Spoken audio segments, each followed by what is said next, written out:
Hey, so my name is Stephen Knightley. I run a serious games and gamification and educational games and work for hire studio called InGame, which is down the road in High Street here, just not too far away. And those are all four very distinct things.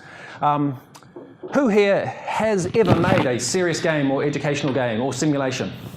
Awesome. And who's working on one at the moment? Awesome. I'm just going to share some of the challenges and thoughts that are keeping me awake with some of my client projects at the moment.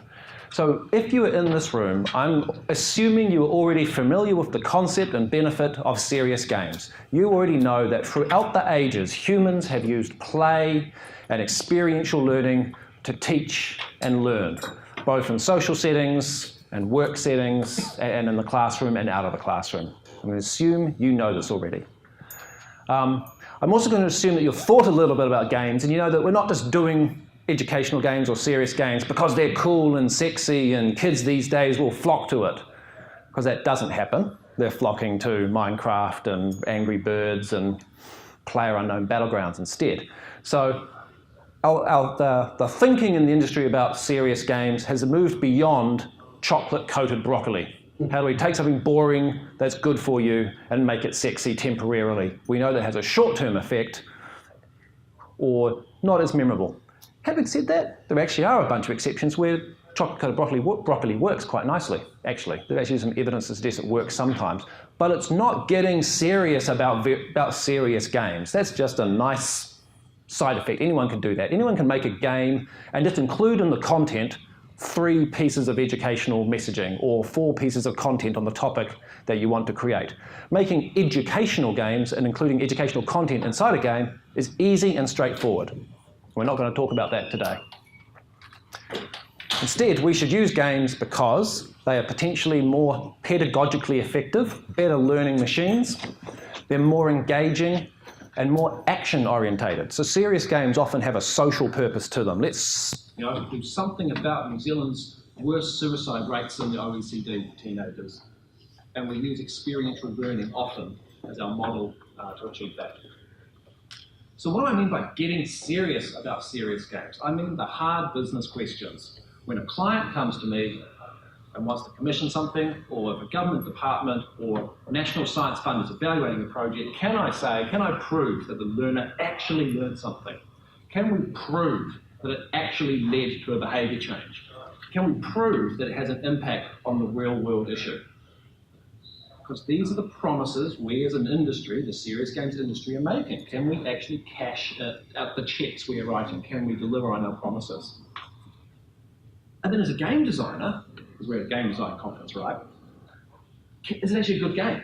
Is it an entertaining game? Is it complex? Is it not death by PowerPoint just dressed up with some different graphics or different affordances? And this is what interests me as a game designer. With serious games, because there's some different topics, that we can find real-world inspiration or inspiration from different places that then will create an original game. That would be great.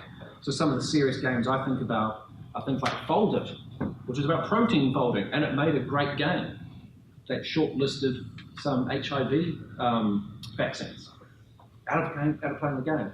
Or Dragon Box, which said there's this really cool bunch of rules invented by Arabs 2,000-3,000 years ago, and we're going to make a great game out of it. It just happens to be called algebra.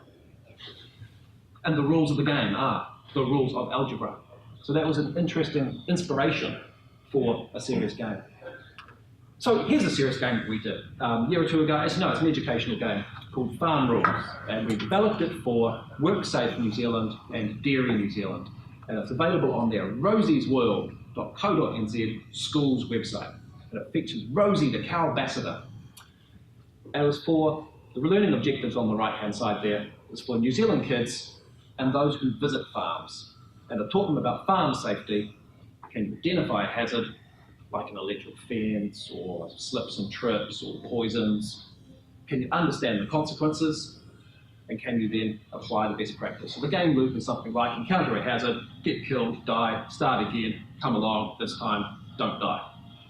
And good solid game loops, lots of little quests to get the cows in. The working title was Grand Theft Auto Totoroa.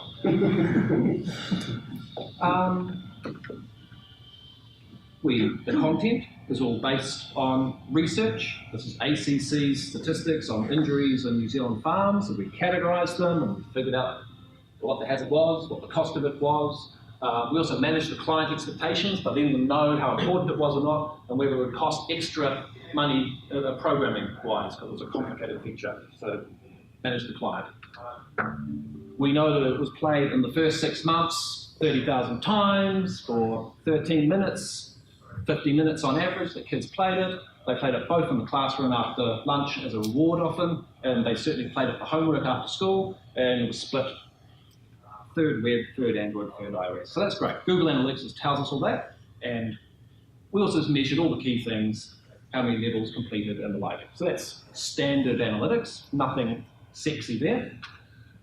Of course, we also measured the learning objectives. So there were 1,296,000 virtual hazards safely experienced in this context by players.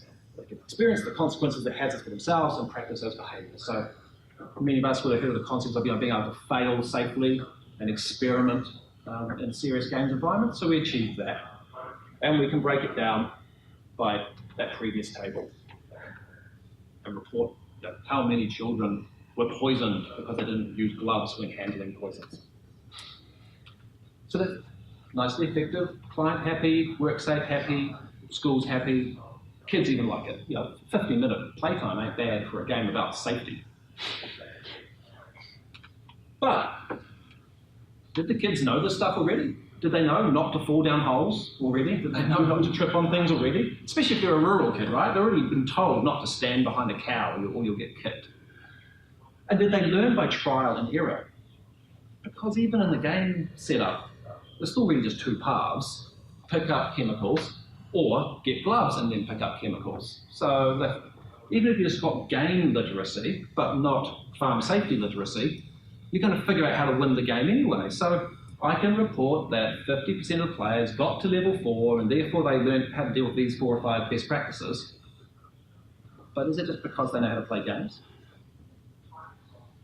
And would they actually act safely when they get to a farm themselves? And so these are the questions we have to ask ourselves. Now, obviously, it would be great if we could monitor them and observe them on a real farm, or follow them and survey them 6 months or 12 months later, but that costs money. Safe House, probably about 4 or 5 years old now, won't go into too much detail, is a serious game we did for the ACC, and it's about trips and slips around the home, which cost New Zealand about $1 billion in lost productivity a year. And similar learning objectives to the previous game: learn what hazards are, assess how dangerous it is, do something about it, except there's a zombie apocalypse. And just briefly, the game design in that was that if there's a hazard, say a rake lying on the floor, you can either walk on it and knock your family member out, or you leave it there as a weapon to take down the invading zombies, say a la a tower defense type mechanic. So whether you are winning or losing in the game loop, you still see humanoids being taken down by hazards. In the previous prototype, we had the problem that as you won the game, the amount of learning opportunities decreased. So that's why we introduced that. And here are some zombie slime and multiple family members to look after, because that's also part of the research shows that we like to look out for other people. But you can trip over that skateboard or do other dangerous things. So yes, we've got all the similar stats, and this is very much just a pilot. So only had 8,000 people play it, and we tracked we tracked the analytics, but as I said earlier, so what? We've tracked lots of numbers. I want to know if it made a difference. And we know it was popular with people that we said, would you like to play a video game brought to you by the Accident Compensation Corporation? That was a minor marketing miracle. But this is interesting. We actually had a budget to survey people 3 weeks later. And a third of them said they actually had a conversation with someone about safety. And a third of them said they actually made a change to their environment. They would have tidied up some stray power cords across the floor, for instance. That's fantastic. That is, ACC were over the moon about that. It is far better than any of the programs they've had from TV campaigns or workplace programs that they have run. So great proof of concept there. We also asked people, what do you know about slips and trips around the home? And guess what? people have common sense. And we actually had a statistically significant increase. It went from like 7 to 7.1, but it was across the entire population. We made everybody like 1% more commonsensical. So knowledge acquisition was really the booby prize for this type of behaviour change serious game. But what we did is after each level, we said, hey, this level you've encountered stairs, rakes, this dangerous thing. Stop and look. Are there any of these around your house? And so that's something we built in to try to transfer the learning from the game context to the real world. And we did that a bit better in our next serious game, which was for the New Zealand Fire Service, and it's learning how to escape a burning house. Not to be confused with the 360 VR one that they did a few months back with Staples VR downstairs. And the objectives here were things like, don't stop to collect anything, go straight to the assembly point, alert others. If the alarm hasn't been set off at school, set the alarm off. So great procedures. And I think serious games and simulations obviously excel at incentivizing you to do a procedure and to do a behavior, more so than knowledge. But what the kids unlocked during the game were photos of real-world burnt-out houses.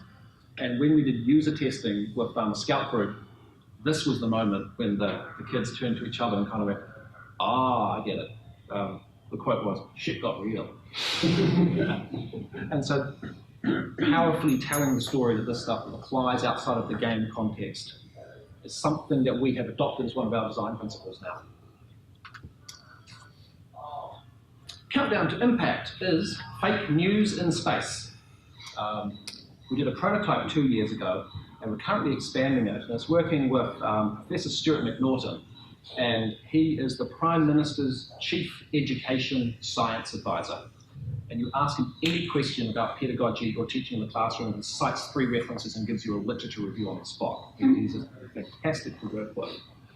And what we're teaching here is not learning to read. I am sick to death, and I officially hate learn to read gamification and apps.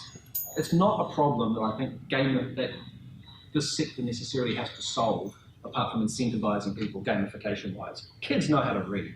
90% of us do. 90% of the App Store learn to read apps are targeting the wrong audience. Anyway, rant over. Instead, we're going to teach people about critical literacy. So do I trust this document that's been put in front of me? Do I trust its source? Is it factual? Is the person behind it biased in any way? And then also is it relevant? In this case, you go around and talk to different scientists to find out the best way to save your planet from an asteroid impact. Do you nuke it? Do you push it away? Do you slowly melt it? And so you go along and you read various key documents. There's 9 key documents in the game. And I find out about the solar sail thruster, where I will have a mirror that beams the rays onto the asteroid's surface and vaporize the rock away. I understand that. And in the prototype, this is what the kids did. And then they went to the council at the end and said, we recommend the solar sail. And they'll just ask a few questions, why did you do that? Why was this document more credible than the other one? And we did trials with the Manaia Kalani cluster in East Auckland and Glen Innes, who are well known as being one of the ICT early adopters in New Zealand, and it all it worked nicely. But then what we've done with we still had a few nagging doubts as researchers, and so what we've done with the current prototype, which we're going to test next term.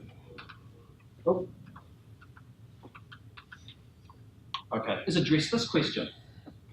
I think us as game developers, we go, yeah, everything when we get excited about serious games, everything I learned about history, I learned from playing Civilization. Everything you know about physics, you can learn that from Angry Birds. And if only we could extract that and put it into a classroom setting, we've made a cool, serious game. Well, I think us as people who are familiar with games, us in the room who already have a high gaming literacy, we have the ability to unpack that knowledge. We have the passion to unpack that knowledge. And I don't think kids in the classroom do. And so I'm used to playing complex text adventure games and point-and-click adventure games from the 90s or even the 80s. I'm used to reading lots of text and going, I'll figure out what's going on here in Zork or Monkey Island, for instance. But these are non-confident readers, or they're just not used to realizing that there's education in here. So what we've added is almost like a wizard that steps them through each document and says, okay, rate it. Rate the source of it. Rate how factual it is. Rate whether the author is biased or not. So I'm used to, as a game player, implicitly figuring out what's going on and keeping track of everything in my head. But we've added explicit tools to make the thought process and the best practice process that we want to teach to make it explicit. It's almost a little bit like the trend in RPGs and stuff these days, like list all the current active requests on the screen. We've kind of put these helpers in to make the thought process explicit for users. And so that's what we've done. But then the other thing we're trying to figure out is how can we track whether this works without having to do lots of face-to-face research in classrooms? How can we build an evaluation into the game itself? So the very first document you're going to come across, we're not going to have that process. We're going to see how they go. Then you do the night of the game, and then we're going to take it away with a tricky document and see if you still did it. Because otherwise we were going to do a whole bunch of pre- and post-testing in classrooms all around Auckland, and just logistically that's a hassle. Or when this game gets put on the App Store and sells millions, that'll become logistically impossible. So this was actually kind of a clinical trial study method that we was aiming to design into the game. How are we doing for time? We have 3 minutes to go. I'll skip this example, unfortunately. But also the reason for making it explicit is so we can actually ask about it and evaluate it. If it was less well-defined, we just the research question for the kids would be something like, did you learn how to analyze a document? And they go, oh yeah, sure I did. But if we put this in, they'll say, yep, I now know to rate it by source, by facts, and by bias. So that's the advantage of making it more explicit, is also it makes it more measurable, more reportable, more likely to get your funding repeated from your government agency next year. This is a game that we've done with the Brain Research Centre at Auckland University, but actually the goal really was just to get them to play a bunch of really simple tests for 10 minutes every day for 6 weeks. And gamification is actually what solved the problem. Just incentivizing repetitive use was what solved the problem there. But the problem with that is it's too simple. That's not a great game. It was just press this button lots of times. And I'm doing another project, which is a mental health app with the medical school. And it turns out that cognitive behavioral therapy is actually really simple. It's do a gratitude diary every day. It's stop and relax and do breathing for 30 seconds. And we had one exercise, which was the learning objective is just recognize that your feelings lead to thoughts, lead to actions. Recognize that you can control these. But as a game design, that's really boring. It's kind of like this. You can either control how your feeling turns into a thought, and then it automatically goes to a good or a bad action. And then we prototype this, and still it's really linear process, which is quite boring as a game. And that was boring as well.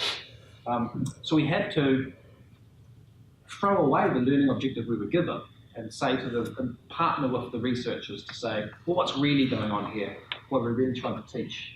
And ultimately, I won't go into it, but we artificially created a far more complex system so we could make an interesting game out of it. And here are our thoughts and feelings going through helpful areas, but we're diverting them in this game. It's a bit like Pipe Mania, if people are familiar with that from the 90s. You change and divert all of these pathways and rotate and twist them.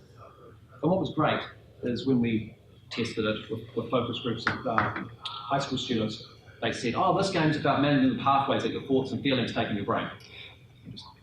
That's what they self-reported back to us. But the challenge here is we need more complicated problems to solve in serious games, because we had to artificially complicate this one to make it into an interesting game. And to therefore make the interesting game is what made them stick with it and led to the retention, which leads to them sticking to it for 20 days or however long and actually getting the benefit of the program. I mentioned Dropbox before. So, in summary, some of the thoughts that have been going through my mind are, great, games are great learning machines, but the context of the game is, yeah, come try it out. You can fail freely, you can have fun, and that engages people with it. But games should also be evaluation machines. And often in our serious games, we just go, right, you got to level 5, we therefore know you have encountered this learning content and mastered it. That's not good enough. And because I've just told them, play a game about farm safety, I don't necessarily have real confidence just because they've reached level 5 and have driven a quad bike that much that they really would have got the lesson about quad bike safety. Maybe they're just good game players. So we need to find ways to, in order to measure it and to transfer it into the real world, we need to explicitly transfer the lessons. So make those processes in the game really explicit. So no hidden game mechanics, really explicit, clear, obvious game mechanics, and then point out the relevance to the real world. And by making them explicit, that means we can quantify them with our analytics, tell them apart from other problems. It's not just, oh, I think I'm better at reading documents now. I can quite precisely talk about source, fact, and personal bias. Then the kids remember it, so that when you go to ask them about it 3 weeks later, they're able to express it. And that keeps the ultimate customer, who often is a government agency or an NGO or an advertising agency, happy. So that's what I've learned about serious games in the last year or two. Do we have time for questions, Jackson? No, we don't. We don't. In 9 minutes, we are all going down to 4:03 for the closing keynote speech. So please, everyone, make their way down there. Thank you very much, everyone.